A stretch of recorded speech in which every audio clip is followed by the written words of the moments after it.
my ego mind always wants to know. Wants to have the answers, wants to figure out what's happening next. And the song was so powerful because it just kept bringing us back to in this moment now, we can choose.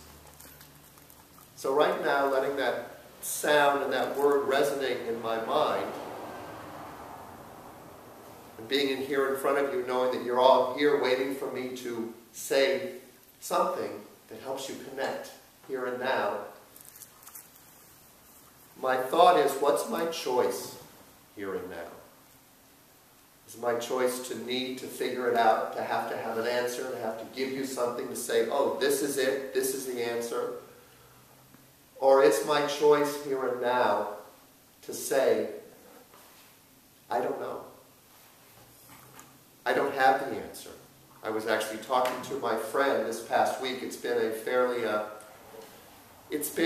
lifey week, as my sister calls it. That roller coaster of up and down, really in that place of not knowing. And I was on the phone with a friend of mine talking about this sort of major crisis that had come up, one of those major crises that come up in our lives. And if you look around at the world, there's a lot of crisis out there. There's a lot of I don't know what's next. And I was feeling that. It had to do with relationship, it had to do with finances, it had to do with a lot of those real important things that can call to us and, you know, make us crazy, move us out of that heart space and make us start to choose stress. And my friend, in her desire to be helpful and loving, said, well, maybe you just have to face it, that you're a screw-up and you don't have the answer. I began to laugh in the middle of my tears because I really kind of got it at a deeper level. That really was the truth. That I don't have the answer. And she said, maybe what you need to do is just call in grace. Is just to choose that you don't know. That you're a screw-up, that you do the best you can, but life is going to show up as it shows up. And all we can really do in each moment is choose. So my question is, what is our choice? What is our choice? Not knowing and being willing in that not knowing to continue to take the next step, to make the next choice, to risk to love somebody, to risk to try something new, to risk to say, something inside me says, I want to write a song, and I don't even know how to write music, right? Right. And then to take that step, that's a trust and a knowing in the I don't know. It's faith. Knowing is the booby prize.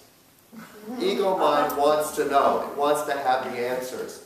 But as soon as we get that answer, what do? We say, oh, okay, that's it. We stop looking, we stop being curious, we go back in the box and close the door. Oh, I figured it out, I know.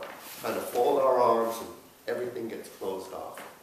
Not knowing leaves us in that place of openness, of wonder, of questioning. So, I want to end today by just encouraging you to be in your not knowing. And to recognize that that not knowing opens you to that inner knowing, which is God here and now. It allows you to ride the wave, to lean into life and say what's next. And actually to trust the not knowing, because there's an inner knowing that's there with you, with each breath. We really are living in a wave of evolution that the spark of God created. We don't have to know how, but it's here, now, inside us.